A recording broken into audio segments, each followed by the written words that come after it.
Hello, everyone, and welcome to the Very Reasonable Pilots podcast. I'm your host, Charles Long, and with me, as always, my co-host, editor, producer, co-pilot, gunner, navigator, and orator, Jacob Gloth. How are you doing today, Jacob? I'm swell, Charles. How are you? I'm good. I like that your list of titles just keeps getting longer and longer. Yep, and yours stays the It's same. the same. It's just host, and that's how I like it. Yeah. Yep, no responsibility.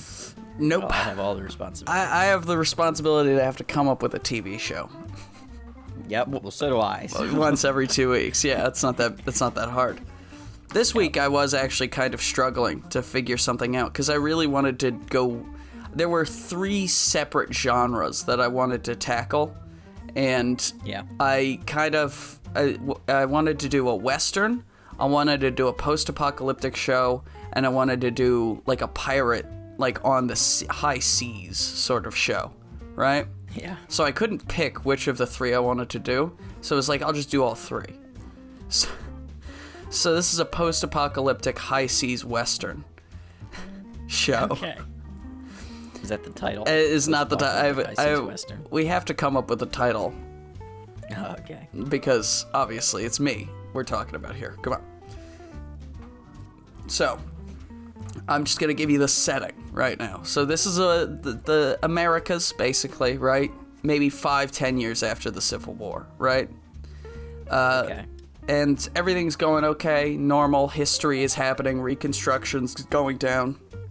When all of a sudden, the earth cracks open and armies, hundreds, maybe even millions of mole men crawl out from underneath the Earth's crust and begin attacking and destroying cities. And this happens all over the world. Every continent is just attacked by mole men, and they're like bringing cities down underground. They're destroying government buildings. The army can't do anything because all of their infrastructure is being destroyed by these mole men who seemingly have a sort of like a hive mind situation. They're not like telekinetic, but it's sort of a pheromone thing. It's like ants, like the ants know to do something when there's like a threat to the colony. And so all these people die. Hundreds, millions of people die when the mole men destroy the earth and take over the land, right?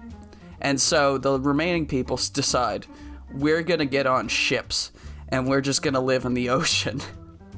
And so our show follows a ship, a small-ish vessel, like a classic pirate ship style, big masts, and it's all wood and stuff. Ship as they're just sailing around the oceans of the world looking for safety and other people and, finding adventure and excitement along the way.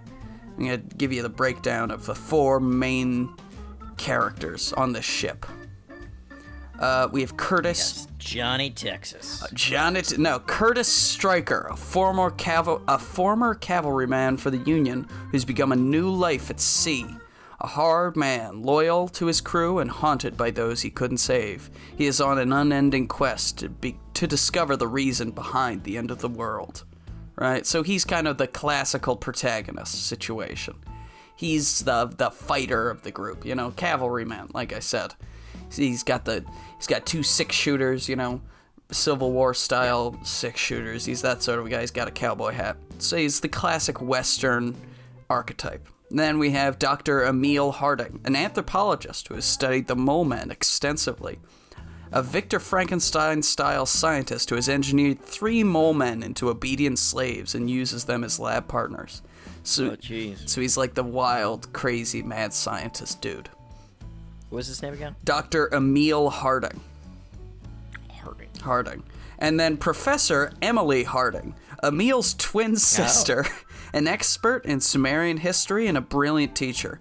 She is tough but fair and is teaching the crew to read and write, And the crew is made up of, like, all sorts of people, some of them kids, some of them old people, it's basically whoever... Is it a big ship? It's, again, it's like a pirate ship, basically. Galleon, is like a couple decks that got cannons on Yeah, them. there's cannons, there's space for cannons, they definitely have a deck like a top deck where they sleep on, or a top deck where that's like all the ship stuff goes down, a secondary deck where they sleep on, and then the bottom deck where they keep all the supplies and stuff, you know?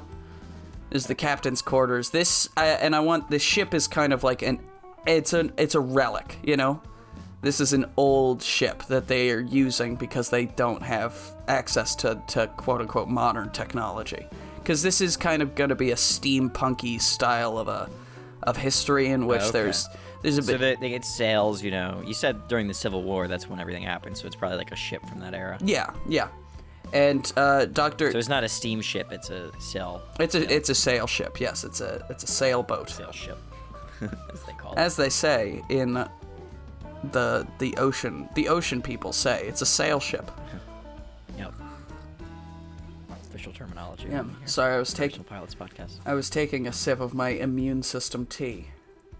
Super fruits, peach and orange, immune with vitamin C. No one cares. Are we advertising them? No, because I would have told you that they were a diplomat tea. No caffeine. Oh my god. So yeah, Dr. Emil Harding is kind of like this crazy mad scientist guy, and he's got 3 mole men who are his assistants, and I was kind of thinking, I need your help deciding if it should be 3 separate mole men, or it should be 1 mole man who's made out of 3 mole men. So he's got like 3 heads and like 6 arms and like 4 legs or whatever, you know? Okay. It would be funny if it was 1 mole man and like the arms were other mole heads, right? Oh, yeah. Because he didn't have the right parts, and so he just sort of merged it together, but they have 3 brains, yeah. You know? So like right arm has a brain, he's annoyed that he's the right arm, and left arm's like thinks he's better because he's the left arm. Yeah, but the mole men can't speak. They don't have like their vocal cords aren't. They're like weird little like, I would say they're probably, you know, the tallest mole man is 4 foot tall. They've got huge eyes because they're, you know, adapted for living underground. They're pretty much hairless, and their skin is like tight. It's taut, you know. It looks like it's too small for their bodies. They're very creepy little, you know, freaks. Yeah. You know? And so I was thinking like, yeah, they have like 2 torsos that are kind of merged together, and they have 3 heads, you know, and maybe one of the heads is where the shoulder should be, and there's an arm that's coming off the top of the head, and that's the only way you could fucking figure it out, you know? Mm-hmm.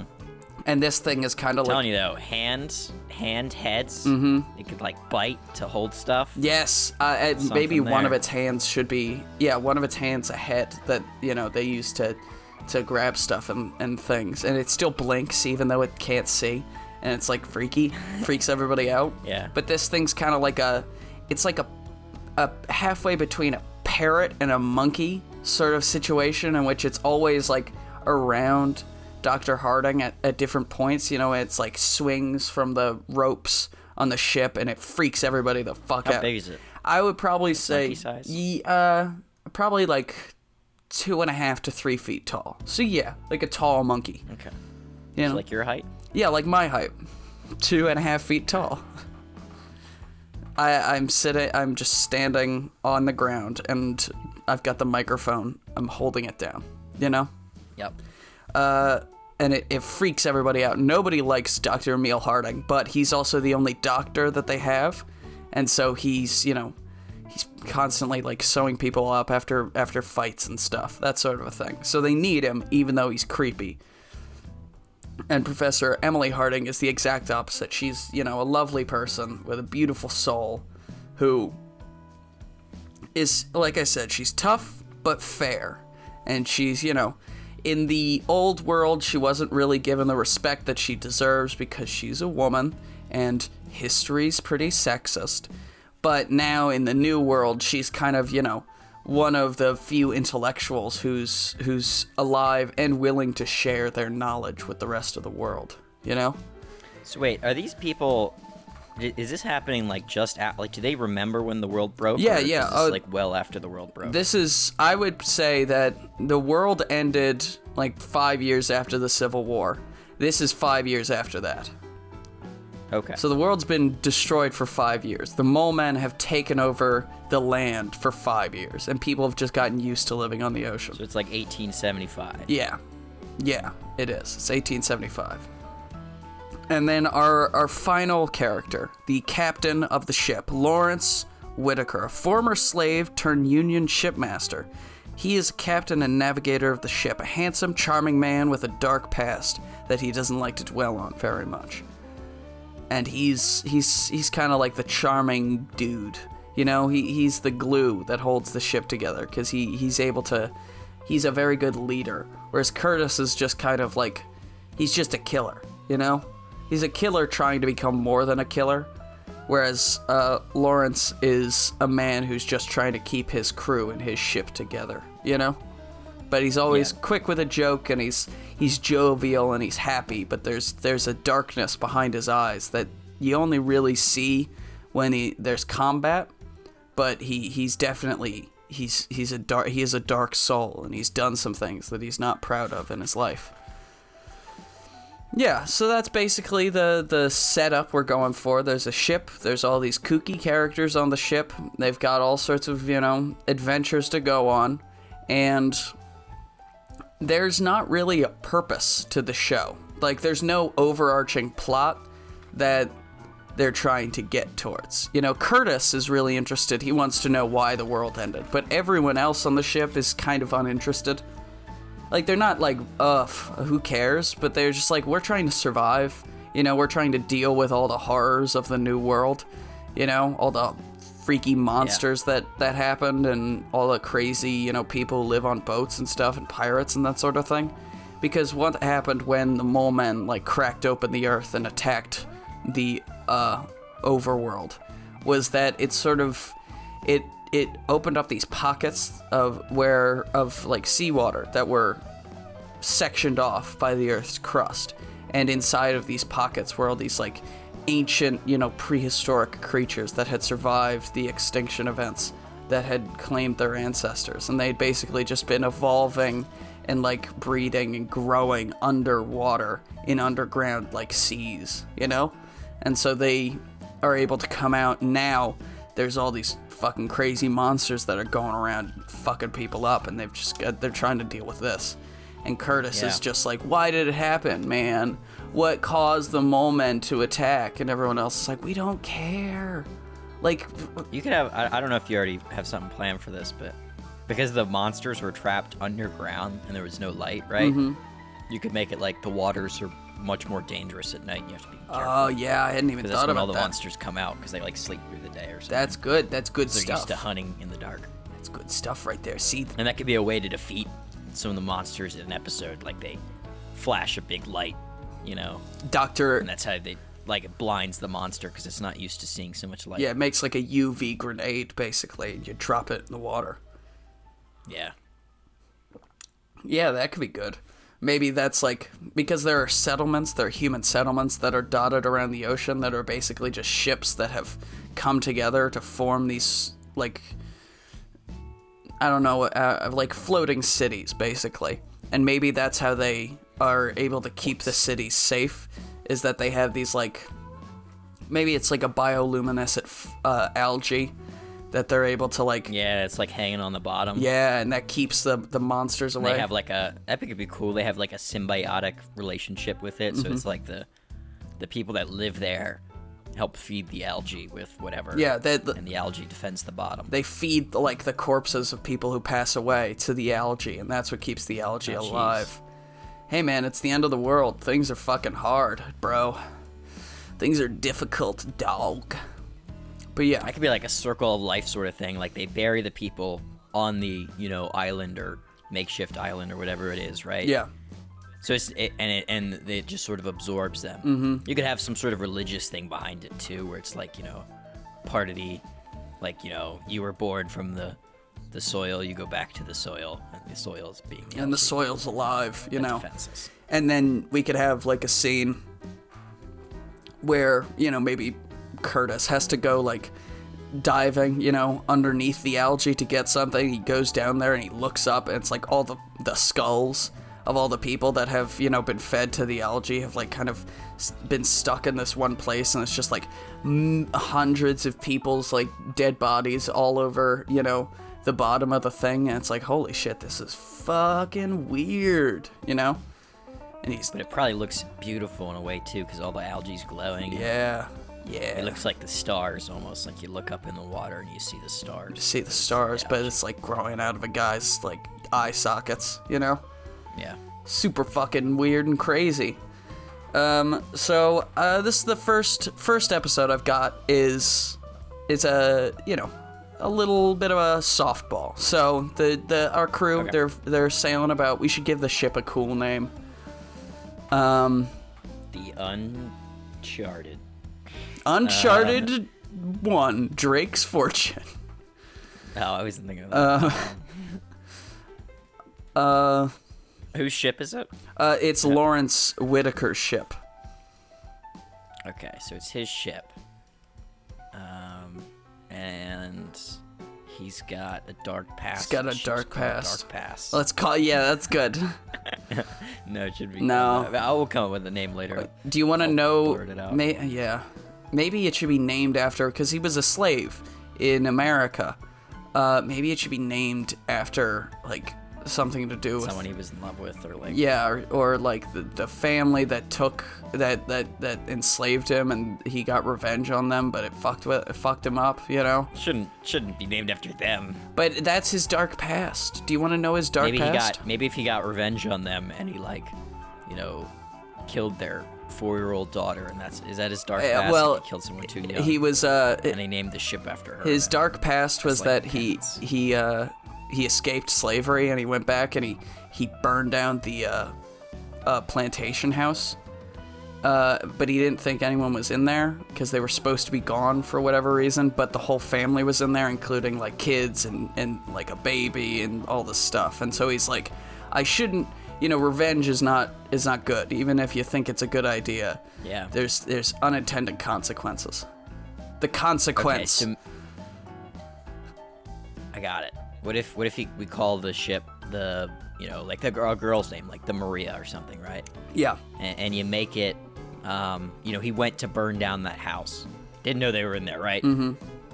But you can argue that that's it's still okay killing them because they were slavers, but maybe they had like a young daughter. Yeah. Or like a baby or something. Maybe a baby, completely innocent. Yeah, a complete baby, innocent. Like baby named Maria. Maria. And he burned down the house, which kills the baby, and then he feels remorse obviously for that because he's like killed this child that had was connected to the family obviously, but the child hadn't done anything Yeah, wrong. the child was a baby. Yeah, I think that's good. Let's call it the Maria. Seems okay. So the ship Maria is boarded by pirates, right? Because this is an action show. There's going to be at least 2 fights. What if we call it the Lisa Marie? Lisa Marie. Isn't that like Elvis's daughter or something? That sounds about right. I don't know Yeah. why. You've been thinking But a I lot like about that Elvis. name better. Lisa Marie feels more like an old Lisa Marie Old-timey. Presley. Yeah. Elvis's daughter. Lisa Marie. We should call it Lisa Marie. That's good. See, this is why it's a collaborative episode. The Lisa Marie. Is boarded by pirates, and there's a whole sort of a fight, bam, bam, bam, gunshots, sword fighting, right? The whole thing, because we got to start the episode out with a bang, because it's the first episode of the first season. And so they're all the sword fights, and eventually the pirates take them all captive, right? Because they're fucking pirates, and they are like, we're gonna kill and eat you guys, and all this horrible stuff. And so they have a big crew at the very beginning of the show, and then this pirate attack happens, and then maybe they have like 10 less people. So they used to have like 40, now let's say they have 25, right? That's 15, but still. They have, it's 25 crew, and then we, are introduced to our characters. They're, talking about how they're going to escape, all this stuff. We see how each one of them, solves a problem. So, Professor Emily Harding will use her intelligence and her ways. She could talk to people, and she's able to convince these pirates to, it wouldn't be a good idea to kill us, if you keep us alive, we can help you with blah, blah, blah, Meanwhile, Dr. Emil is like, he took some like supplies from his lab, and he's crafting some acid that'll melt through the lock so he can get out, but he's completely unconcerned with everyone else on the ship. Curtis Stryker is like, he's doing that thing that people always do in movies where it's like his hands are cuffed and he puts his hands around, like he throws his hands over a guy's head and like chokes him out, right? Yeah. And meanwhile, Lawrence is like talking up his crew, like he's getting his crew ready for a fight, and they're able through, using all of their strength to pull the locks off of the ship's walls, and so they're able to bust out. This is all like their different ways of doing things. And then there's they escape from their various forms of bondage, and they're able to meet back up, and they're getting back on their ship and all this stuff. Meanwhile, Curtis is having like an epic sword fight with the captain of the ship, Captain Deadtooth, that's his name. And he's gonna kind of be Curtis's arch enemy throughout this show. He's gonna be a reoccurring villain. Because every time Curtis has a fight with him, he's gonna cut off another piece of his body. And so in this episode, he like slices off his hand, like his sword hand, and like escapes. And it's like a big fun thing. He swings across the thing and shoots a guy with a old-timey revolver, swings across, lands on the ship, and meanwhile, the doctor is, setting off some explosives that he placed on the ship. Bam, bam, bam. Curtis shoots the thing, explodes the ship. It's all sorts of fire, brimstone. It's bad, and Captain Deadtooth swears revenge on Curtis Stryker and the crew of the Lisa Marie. Is that Lisa Marie, right? Yeah. Yeah. Okay. Good. I'm glad we remembered it. I remembered it. Lisa Marie Presley. Lisa Marie Presley. It's the name of the ship. Yep. And that's the end of the first episode. Sort of a fun, light adventure, pirates, scary, right? Second episode. This episode's a bit more of a horror slant, and tells a bit more about the universe. Because what happens is the ship is attacked by this strange breed of gigantic isopods. Do you know what a giant isopod is?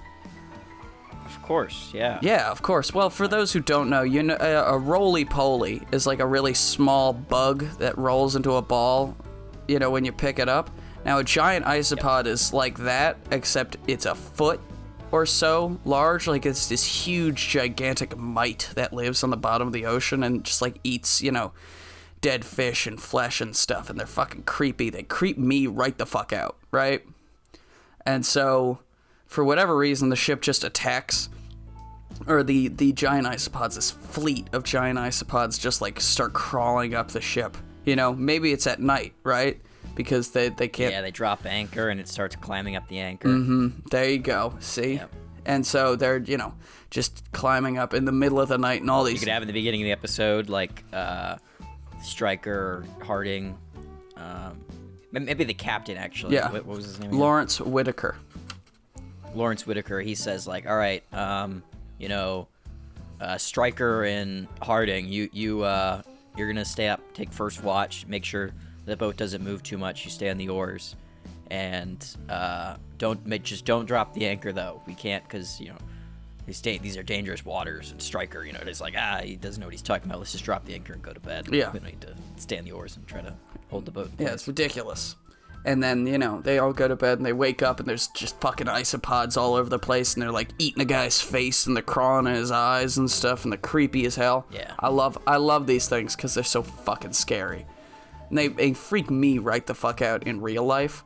And so I just want to see them just like ripping guys' faces off and like, laying eggs inside of people's skulls, and then all the eggs burst out of their face, and they're just huge, gross bugs. And so they're like, oh shit, this is bad. And so they, section themselves off. Excuse me. Section themselves off in the ship. Like, they find somewhere that like, maybe they find out the bugs don't like gunpowder or something. Like, there's some substance that they really can't stand. And so, like, again, the crew is just shrinking ever more each episode because they keep getting murdered. And so, all of the remaining crew, they hole up in the armory, and they put, like, gunpowder on the corners of all the rooms, on the corner of the room so the bugs can't get in. And meanwhile, the whole crew's in the armory except for Dr. Emil Harding, who is working away at his lab, right? And he's being protected by his creepy, horrible mole man assistant, who's like just like keeping watch. He's smashing all the isopods, and they can't eat him because his skin is so tough, you know, because he's got weird mole man skin. And he's fucking eating the shit out of them, slurping them out of their shells. Yeah, he's loving it. He's having such a good time. You know, he's using his hand that's also a head to just eat more. And he's having such a blast. And, you know, this is like the crew that are locked in the armory. This is like we're having a big fight and we're arguing with each other and we're super pissed off. And Curtis is like, why didn't you tell me there were giant fucking monsters? And Lawrence is like, why didn't you just fucking listen to me? I'm your captain. You think you're smarter than me? You know, all this stuff, right? Meanwhile, Dr. Harding is actually solving the problem. He's like creating this sort of a spray that the bugs can't stand. And so he's like, you know, doing that thing, you know, when you do with plants, when you get a weed killer, right? He's got a sort of like an old-timey version of a weed killer spray, and he's just going through and spraying them down and like fucking them up, crushing them. His assistants running behind him and eating them up and smashing them and doing all sorts of fun stuff, right? And then he kicks down the door of the armory, and they've all got guns drawn at him. He's like, are you gonna fire your guns in the armory with gunpowder all over the place, you fucking morons? Here, I got you some backpacks with spray. Let's go fuck these things up, right? And they go out and they spray down all these bugs, and they're killing them and they're squashing them and all this stuff. And the episode ends them having a big old crab boil, you know? They just boil all of them, and they're like, yum, yum, yum, this is delicious.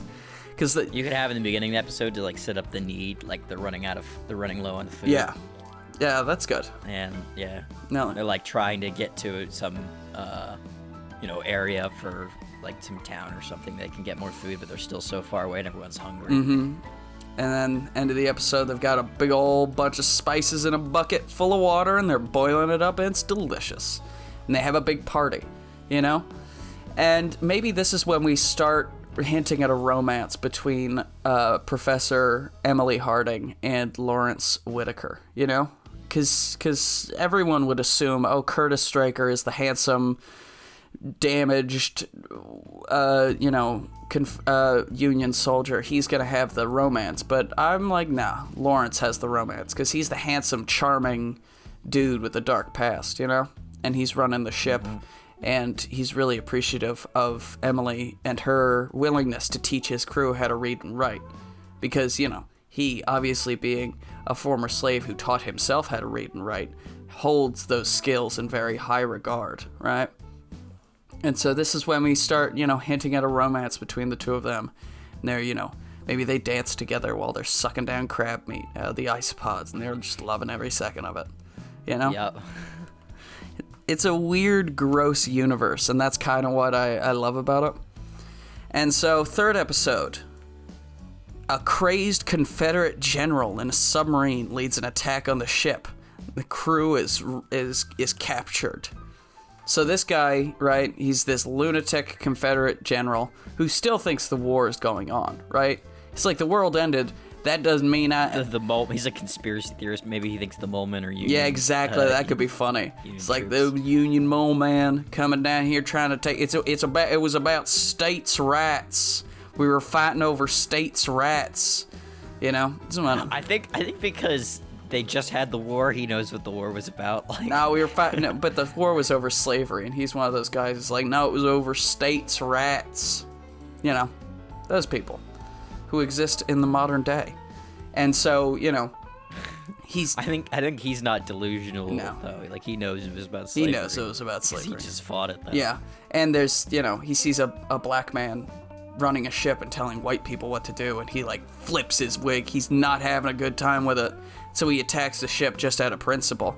And there were submarines in they had submarines during during Civil War, which I read a book on it.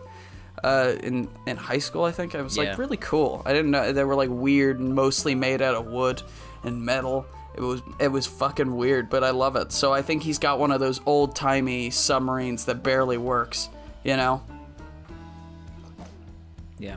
And he's got these band of delusional Confederate soldiers following him, and they're just like so out of it because they're also super dehydrated because all they drink is seawater.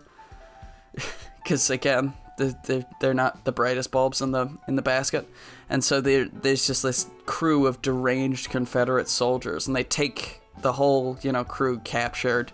They take them, and they're like, all right, we're going down. And they begin diving. The boat begins diving, and they like go deeper than it should.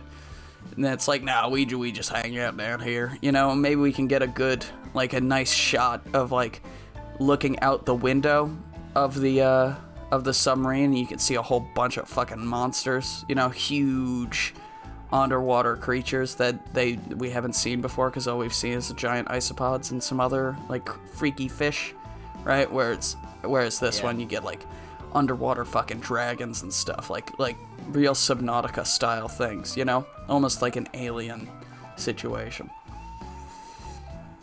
And so they're captured. There's a big cool fight, right, with all sorts of old-timey weapons and gadgets that Dr. Harding has been whipping up in his lab, and he's throwing his weird mole man sidekick at them, and he's getting them to chew their faces off and stuff. But they eventually are overrun, and they're captured, and they're dove down, and they're like, all right, well, now that we're down underwater, we're going to tell you what we're going to do. We're going to eat you. All right? I don't know why we kept it to ourselves for so long. We're going to eat you. You're going to be delicious. We're going to make up a gumbo. And I'm just making them Southern stereotypes at this point. But you know what? That's fine. They get down there, and then there's a revolt again underwater in the submarine. They revolt against the Confederate general, and maybe his own men begin to revolt against him, because it's like, we've been down here for 5 years just eating people and drinking seawater, and nothing seems to be getting better. I don't think that the Confederacy is gonna win this one. And so there's like a two-pronged revolt as the Confederacy men are revolting against their leader, and the crew of the Anna Maria are, attacking the ship, and they run it into ground, They run the ship into a reef, and there's a few escape pods. They're not called escape pods, they're called something else silly. But there's a few, escape vessels that they need to get to, and Dr. Harding, there's enough for everyone on the ship, but Dr. Harding's like, you know what, fuck these racist assholes, and he messes with one of them, and he's like, all right, everybody in our crew get in this one, and they escape, and they get out, and they don't get the bends, because this is a fiction, right? And then the rest of the Confederacy, guys are like, all right, let's get in the final escape vessel and leave. And they get in it, and it just explodes. As soon as it leaves the submarine, it just like, all the pressure of the ocean floor just like crushes it to a pancake. And then it gets swallowed by a fish, like a huge fish. Yeah. Do you have any episode ideas from this universe? I did have one. We sort of came up with it on the fly, but I've been thinking about the plot a little bit for it. So if we go to one of these port places, right, with the algae under it. So I was thinking the episode would be like, it starts off they're being chased by a pirate ship, right? Yeah. It could be what's his name? Captain Deadtooth. Captain Deadtooth's like crew, or like, hey, they're chasing our characters, and our people are running, and they find, like, they see in the distance this like old sort of sea fort, maybe like the kind of forts that like even in the 1875 they would be kind of decrepit, because they were like mainly for taking out pirates in the Caribbean Sea, like, in the like colonial times. But so it's like this really old stone fortress, and that's the island with the algae on it, and the like, our people are like waving a flag or something, or some sort of signal, like that they need help, and the fort helps defend their ship and help them get to port, and like drives off the pirate. And like they get on the ground, and like they're happy, And they're like, thanks you so much. And the people are immediately like, did any of your people die? They're like, oh no, we're all fine. They're like, shit, no, we needed, like they're sad because they need, it gets explained, like they need somebody to die so they can feed the algae. Yeah, they have to sacrifice, to Lawrence, the algae. They named it Lawrence. Yeah. And so we have to have some sort of main, like some sort of father that has a young daughter that is on the island. Let's call him Harold. Harold the dad. So Harold is like the person that's advocating for them to come onto the island, and not sacrifice them. We're like, we can't kill them. That would be bad. Yeah. We can find out some other solution. We can't just sacrifice people. We're not heathens. We're not fucking animals. And everyone's like, but the monsters will come up if the algae stops glowing, and the algae's gonna stop glowing soon. And basically where this is going, I'm thinking, is they like try to bring the pirates back so that they can fight them and that's smart. kill a few. But it goes horribly wrong, and the pirates end up destroying most of their defenses, and so now they're vulnerable to another attack. And I think Harold probably dies at this point, and they feed the one last meal, which is Harold, to the algae to let it glow for a little bit longer. And it all ends up in one final fight between the people on the island and the pirates. And in the fight, the light goes out, and the monsters come up and they kill the pirates. They eat the sea monsters come up. But before, everything seems lost because now the sea monsters are going to destroy the island, but the pirates are all dead and their bodies are floating into the algae, yeah. Which lights it back up. They survive. Yeah, it lights back up and they're like, woo! And maybe we get one scene where, like, Captain Deadtooth, his hook hand, because that he chopped off a piece of his hand, or chopped off his hand, is, like, he's going down into the algae, like he's died in quotes, and he's going down into the algae. We have a post-credit scene where he crawls out and he's kind of like all fucked up, from the algae. He's kind of bonded with it in a sort of way. It like started to devour him when he woke up and he swam out, so now he's got like all this algae, sort of stuff all over his body, Yeah. Oh, that could be cool. And he's just like because I think Captain Deadtooth, he just gets more and more fucked up throughout the entirety of this show, And he, slits some guy's throat, takes his ship, and starts chasing down the Anna Maria again, just because he's like Captain Ahab. He has to chase. He can't do anything else. Yeah. And then the final episode I have is written down is that the crew comes upon a city, built on the water. It's all these ships that have been like ramshackled together to create this sort of a fortress city, right? And maybe they don't have the algae, right? Because that we've already done that plot. So maybe they've got like a bunch of it's a whaling city, right? They've been like catching and killing whales. That was their thing. And so they've got like all these lamp, whale oil lamps like that are able to create a bright enough light to keep the monsters at bay. And so this city is like, it's all corrupt and like crime riddled and everything, and they're just loving it. Curtis is just loving it because he's like, I haven't had a real good debaucherous night of drinking and fighting in a while, and I've missed it, because they don't really get to drink alcohol. There's no real alcohol. But maybe they've got like a sort of like a plankton-based liquor that tastes horrible, but it gets you drunk, And so that's what this city has been cultivating.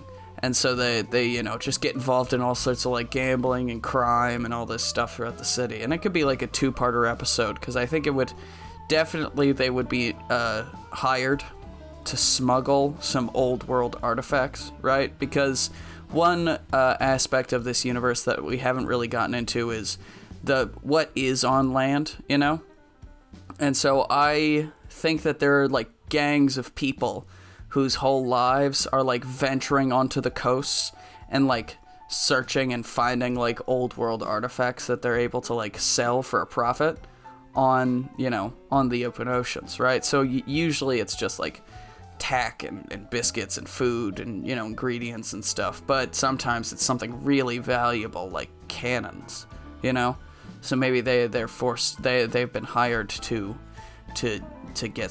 smuggle some cannons into a different city, right? In order to help out this criminal cabal that is formed. So yeah, they've been hired by by these criminals in order to smuggle these old world artifacts, into another smaller city, and they're hired because Curtis has all of these gambling debts that he racked up in the city after his night of debaucherous drinking that he was very much excited about, and so he says, yeah, we'll smuggle these cannons, and he convinces the rest of the crew that, oh, it's not that big a deal, we're just smuggling a few cannons for some criminals, it's fine. But he realizes that these cannons are going to be they're going to be turned onto the civilians of the city, and used by this criminal, cabal, these, what's it called? What's the cartel? It's a cartel. This cartel, they're going to use these cannons in order to take over the city and, enslave its population into making more plankton liquor, because that's their thing. They moonshine plankton liquor. And so he betrays the criminals that he's indebted to, and he, uses the cannons on them and blows them the fuck up, knocks over their thing, blows up their still, the whole 9 yards, and so he just racks up enemies left, right, and center. Curtis, he's not a happy guy. People don't like him very much, But that and then they sail out into the open ocean for more sea-based adventures, because that's kind of what I want to do with the show. It's not really, there's no beginning, middle, and end. There's just these characters on a boat doing different adventures, fighting big monsters or little crab dudes or crazy Confederates. That's what the show's about. It's a monster of the week situation. The show's got a real. It feels very similar. It could be done in the same animation style if you wanted to do animation of that episode of Love, Death, and Robots. I think it's called Bad Traveling or something. I was thinking about that show. Where they have that the episode. Giant crab monsters. Yeah, and the crab monster can take over a guy's brain and use the guy, the torso of a guy, to talk to somebody. I was thinking a lot about that episode of Love, Death, and Robots when I was coming up with the giant isopod episode, And then I think, season 1 is just adventures and different sea-based things. Maybe we can find a whole bunch of different reasons why the mole men may be attacked, right? Maybe because Emily Harding is an expert in Sumerian mythology, she's decoding some ancient texts that she found and realized that there's, an ancient Sumerian prophecy that in, this year, and the year is 1870, the ground will quake and creatures from beyond the worst imaginings. I know exactly what you do here. What? Okay, so in the Bronze Age, there was the Bronze Age collapse, which is when ancient Egypt fell and all the different Mediterranean kingdoms fell apart. And one of the theories behind it is an ancient sea people, which is part of where the myth of Atlantis comes from.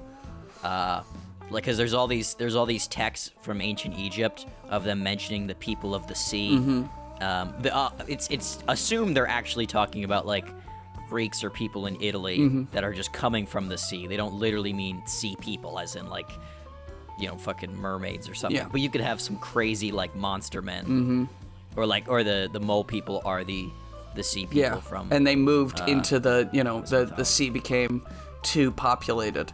The area they lived was too populated by people, so they moved underground. They went through underground caves and found their way into this this dry section of the underground world, and there's just a bunch of them. Yeah, that's good. But I also... That's how we could connect the prophecy. And also, if you wanted to tie your title to that, I've got some title ideas here for you if you want to rattle them off, baby. Now or wait later. Okay, so the first one would be the Tides of Teresh. Teresh being one of the ancient Egyptian words they used to describe these sea people. Mm-hmm. Possible title name right there. And the other one I really like is the Raft of Meduse. Now, if you remember, there's a famous painting called the Raft of Medusa, which is like all these people crowded on a raft after their ship got destroyed. And essentially they had to resort to cannibalism to survive. The real painting is called the Raft of Medusa, but the ship that it's based on was called the Meduse. And if you called the show the Raft of Medusa, or Meduse, sorry, and you named the ship Meduse and changed the little girl's name to Meduse that the captain accidentally burned, yeah. then it's like you have this three-pronged connection. I like that a lot. I think the Raft of Meduse is a very good title. And you know, obviously, again, 3 prongs. Ka-chow. Bam, Yeah. get you right in the eye, you know, like 3 Stooges style, but one more finger in the middle, you know? Yeah. Yeah, so Raft of Meduse, that's a good title. And I was thinking, you know, season 2, maybe they go to Australia. Because maybe Australia is the place that is least affected by the mole men, because the mole men are like, fuck me, it's hot here.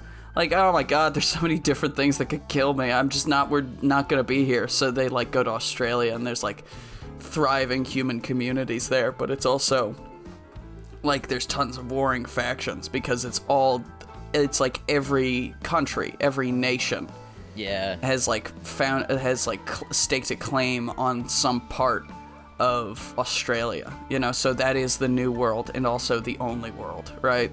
But that's definitely like a season 2 style thing, because you're kind of getting away from the initial pitch of open ocean Western post-apocalypse, you know, when it's just Western post-apocalypse in Australia, you know?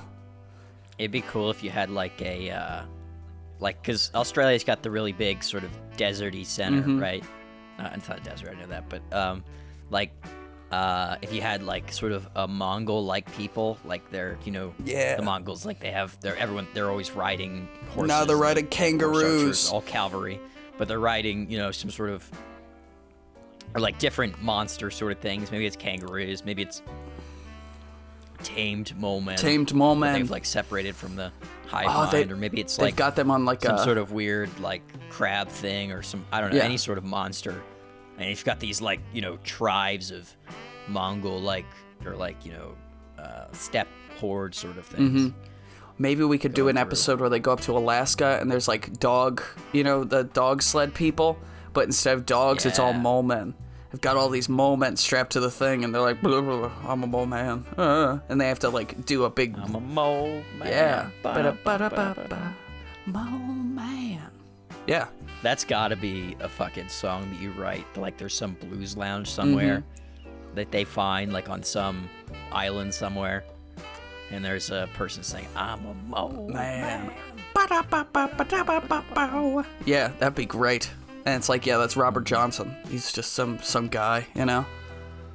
Because history will be totally affected by this, and it'll be fun and weird and kooky.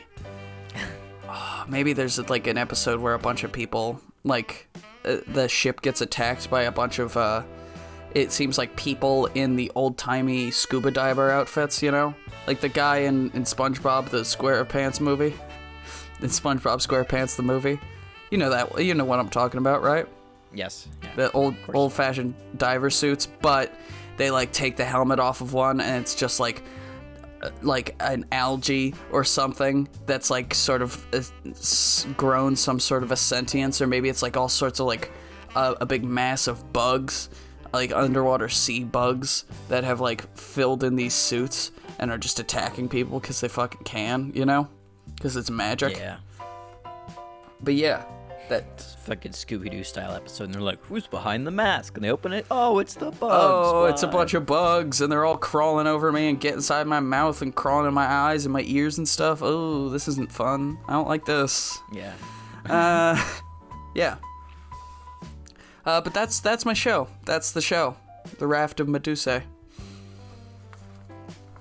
I like it. That's good. Yeah. Good show. I was worried when you told me it was mole men in the beginning. Yeah. But it developed into something pretty cool. Developed into something weird for sure. lots of mole men. Yeah. And we could, oh my god, do you know how many plushies we would sell of that weird little like assistant mole man who's 3 mole men sewn together? 0. Absolutely none. I'd buy so many. You would sell just none. for me. You'll buy cute things. That's disgusting. It would be so disgusting. That's the point. It'd be great. Unless you made it cute. But you wouldn't make it cute. Anyway, I wouldn't. I would try to make it cute. Yeah. You give it like a bow. A bow on one Big of its eyes, head. you know. Yeah. Nice and furry. Make it dog-like. That's what I would Yeah. You just make it Air Bud. Yep. All right. Well, thank you, everyone, for listening to the Very Reasonable Pilots podcast. I've been your host, Charles Lung. With me, has always been my co-host, editor, producer, co-pilot, gunner, navigator, orator, and podcasting associate, Jacob Gloth. If you like what you heard here and you want to hear more, please give us a like, a follow, subscribe, tell your friends, tell your family, tell your dog, tell your cat. And remember, mole men aren't real, but the like button is, and that's something you should know. Okay. Have a good day, everyone. Goodbye.